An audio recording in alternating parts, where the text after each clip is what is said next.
আসসালামু আলাইকুম, কেমন আছেন? আল্লাহর রহমতে আমি ভালো আছি। আজকে যখন ভয়েস দিতেছি তখন ওই যে আমার ছানাপোনারা আমার সামনেই আছে, ডাকাডাকি করতেছে প্রচণ্ড, এ আম্মু এ আম্মু। ওই তো বলছিলাম না যে কালকে যে হাঁসটা ঘোরাঘুরি করতেছিল, পরে হাঁসটার পা কাইটে গেছিলো, তো ভাবলাম যদি মরে টরে যায় আবার। আর ওইটা একটা না একটা সময় জবাই করাই লাগতো, কারণ ওটা মানে ওই যে ছেলে হাঁস আছে না, হাঁসা বলে, ওইটাই ছিল। সো জবাই তো করাই লাগবো, কি আর করা। পরে করে ফেলছি, তবে অতটা বড় হয় নাই, মানে পশম এখনও ওইভাবে হয় নাই, বড় হয়ে গেছে অবশ্য। তারপর এই যে আমার মুরগিরা ভয়ে কাচুমাচু আয়সা দেখতেছিল যে আমি কি, মানে ওই যে যারা ঘুরতেছিল সামনে তাদের এই হাল, পশম টসম দেখছে। ড্রেসিং করে আনছিল অবশ্য আমার জামাই, তো কুইটা রাখছে। আর অর্ধেকটা একটা রান্না করছি, আর আর একটার অল্প একটা বেশি অর্ধেক রান্না করছি আর কি। একটাই রান্না করছি, আর ওই আরেকটা যে ছিল তার থেকে অল্প কিছু নিয়ে বাকিটা রেখে দিছি আর কি। তো হাঁস রান্না করতে তো সবাই জানে কিভাবে হাঁস রান্না করতে হয়। পেঁয়াজ টিয়াজ কষায় নিতে হয় ওই গরম মশলা টশলা দিয়ে আর কি। তো আমি জানি আমার আপু ভাইয়ারা জানে। অনেক দুঃখ নিয়ে একটা কথা বলতেছি, আমি চেষ্টা করতেছি অনেক আগানোর। আপনারা যারা আমার ভিডিওটা শুনবেন, প্লিজ প্লিজ আমাকে আগাইতে একটু সাহায্য করবেন, তাহলে আমরাও একে অপরকে, যারা ছোট ইউজার আছি তারা একে অপরকে হেল্প করলে ইনশাল্লাহ আগায় যেতে পারবো। আমার ভিডিওটা দেখবেন, আশা করি একটা লাইক দিয়ে সাবস্ক্রাইব করবেন, পাশে থাকবেন, তাহলে আমরা আগাইতে পারবো একজন একজনকে হেল্প করলে।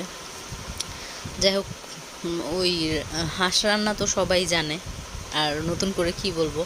তারপরও দেখানোর ইচ্ছা হইলো টুকিটাকি। আমার তো আর অন্যরকম কোনো কাজ নাই যে দেখাবো। আর সামাজিক জানে গৃহিণী যারা, তাদের এই ঘুরাফিরা এইসবই দেখানো লাগে, কি আর করা। তো ওই হাঁসটা পেঁয়াজ রসুন গরম মশলা আদা রসুন তারপর এসব মিক্স করেই কুটানো হাঁস যে ধুয়ে টুয়ে রাখছিলাম ওটা দিয়ে দিলাম।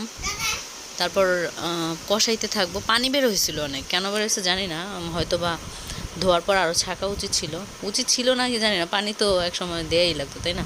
তো থাকুক পানি, সমস্যা নেই। পরে কষায় নিলাম।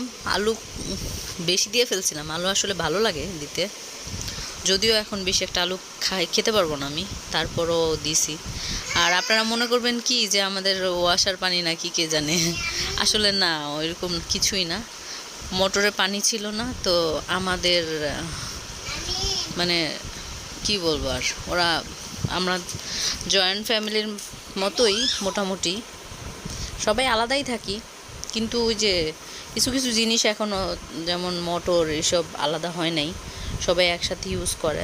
তো ওদের ওইখানে মোটরের সুইচ ওরা ছাড়ে নাই আর কি। আমি যাবো যে আমার সমস্যা, ওইখানে আর্থিং করে না কি করে, এজন্য আমার যাওয়া হয় না, কারণ দুইবার আমি ওইখানে শক লাগছে আমার। তো এই যে রান্নার মানে মেইন ইয়েটা, ফুল রান্না যখন হয়ে গেছে তো ওইটাই দেখাইলাম আর কি আপনাদের।